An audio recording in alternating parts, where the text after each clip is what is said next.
वालेकुम क्लास। आज हम चैप्टर नंबर 11 के न्यूमेरिकल 11.4, 5 एंड 6 करेंगे और हमारा क्लास लेक्चर नंबर है 14।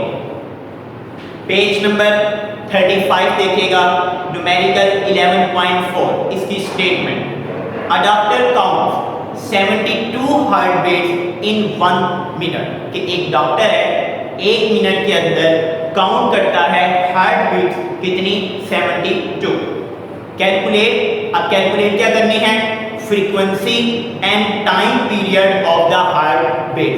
एक तो आपने हार्ट बीट की फ्रीक्वेंसी फाइंड आउट करनी, दूसरे नंबर पे जो उसका टाइम पीरियड होगा, दुरानिया होगा, वो आपने फाइंड आउट करना।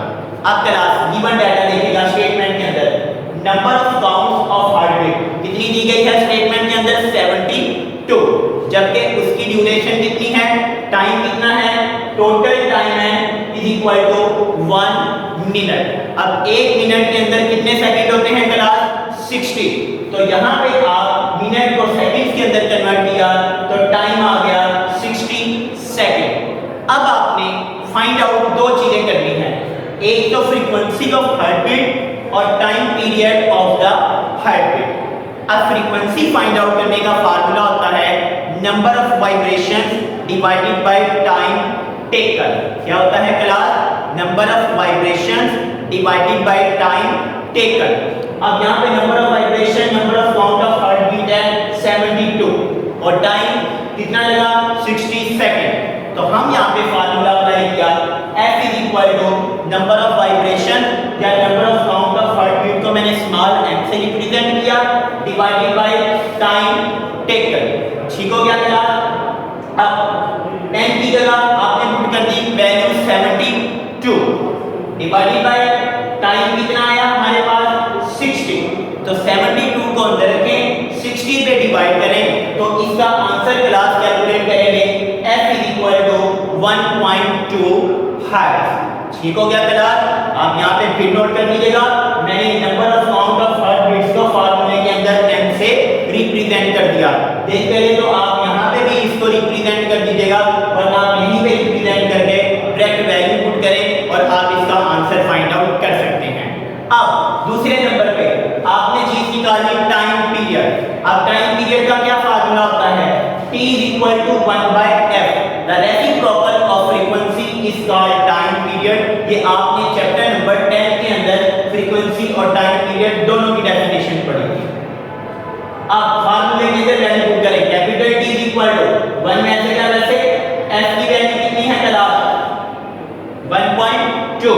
तो इसके अंदर 1.2 पुट की, 1 को अंदर रखें, 1.2 पे डिवाइड करें तो इसका आंसर आएगा टाइम पीरियड का 0.83 सेकंड। तो ये क्लास आ गया, कितना सिंपल है, सिर्फ दो फार्मूले छोटे छोटे से हैं गिवन डाटा में और ये 5 नंबर का बोर्ड के अंदर भी आ सकता है, वेरी इंपॉर्टेंट। इसके बाद क्लास न्यूमेरिकल नंबर 11.5 देखिएगा।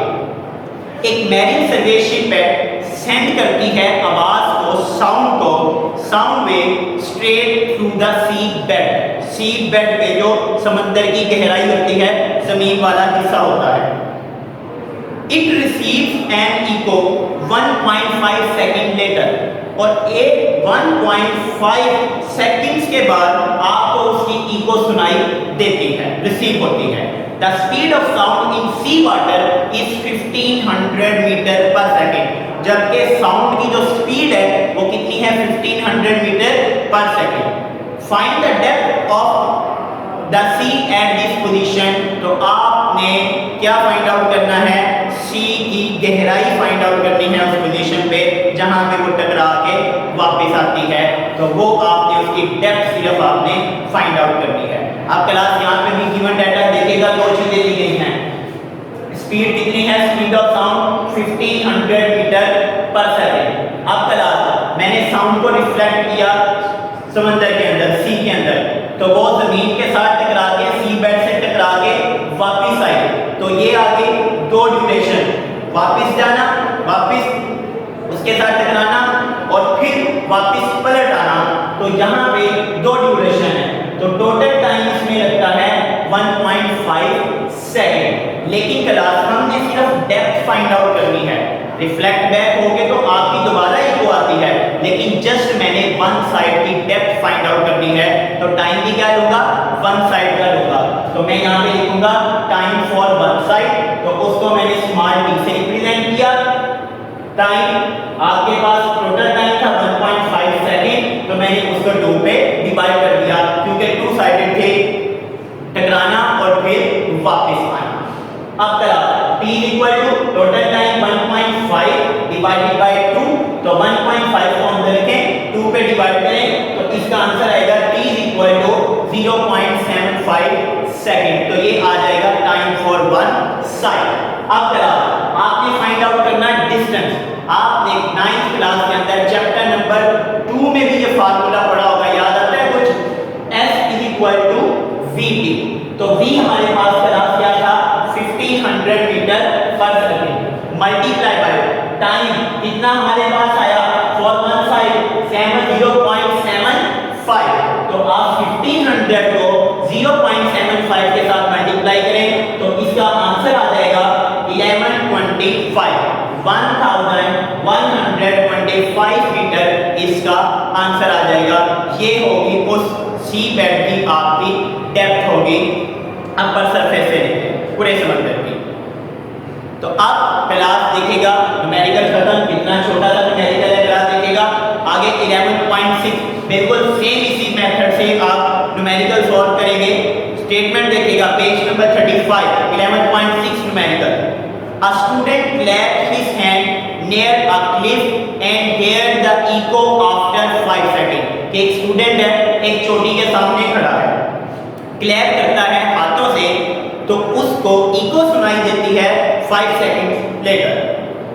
What is the distance of the cliff from the student, कि उस स्टूडेंट और चोटी के दरमियान जो फासला है वो कितना होगा। If the speed of sound is taken at 346 meter per second, जबकि स्पीड ऑफ साउंड कितनी हो 346 मीटर पर सेकेंड। आपने फाइंड आउट करना स्टूडेंट और चोटी के दरमियान डिस्टेंस। अब देखिएगा क्लास टोटल टाइम कितने मिनट्स के बाद आपको सेकंड्स के बाद इको सुनाई देती है 5 सेकंड्स के बाद। तो ये क्लास आज मैंने इसको टी डैश से रिप्रेजेंट किया 5 सेकंड, क्योंकि आपने सिर्फ डिस्टेंस फाइंड आउट करना for only one side time के लिए, जैसे आपने पिछले न्यूमेरिकल में किया। तो आप क्या कीजिएगा, टाइम सिर्फ लेंगे एक साइड का, तो यहाँ पे लिखेंगे टाइम फॉर वन साइड। तो टाइम क्या किया मैंने, टोटल टाइम को 2 पे डिवाइड कर दिया, तो ये मेरे पास आ जाएगा टोटल टाइम 5 डिवाइडेड बाय 2। तो 5 को अंदर रखें, 2 पे डिवाइड करें, तो स्मॉल आंसर आ जाएगा 2.5 सेकंड। अब मैंने क्या फाइंड आउट करना, डिस्टेंस फाइंड आउट करना। तो डिस्टेंस का फार्मूला पिछले न्यूमेरिकल में आपने पढ़ा था, जैसे मैंने आपको चैप्टर नंबर 2 का हवाला दिया, 9th क्लास का 11th चैप्टर में भी यूज किया था। तो f इक्वल टू vt। अब v की वैल्यू कितनी है क्लास, जहां पे 346 मीटर पर सेकंड, यहां पे आप इसकी स्पीड लिख लीजिएगा, sorry class 346 meter per second. तो आप यहाँ पे स्पीड की वैल्यू 346 मीटर पर सेकंड, जबकि टाइम आ गया आपके पास 2.5 सेकंड। तो क्लास डिस्टेंस निकालना था f इक्वल टू vt। तो v की वैल्यू कितनी आ गई 346 मल्टीप्लाई बाय टाइम आ गया 2.5। तो दोनों को क्लास मल्टीप्लाई कीजिएगा, f इक्वल टू 865 मीटर आपका आंसर आ जाएगा। जज़ाकल्लाह।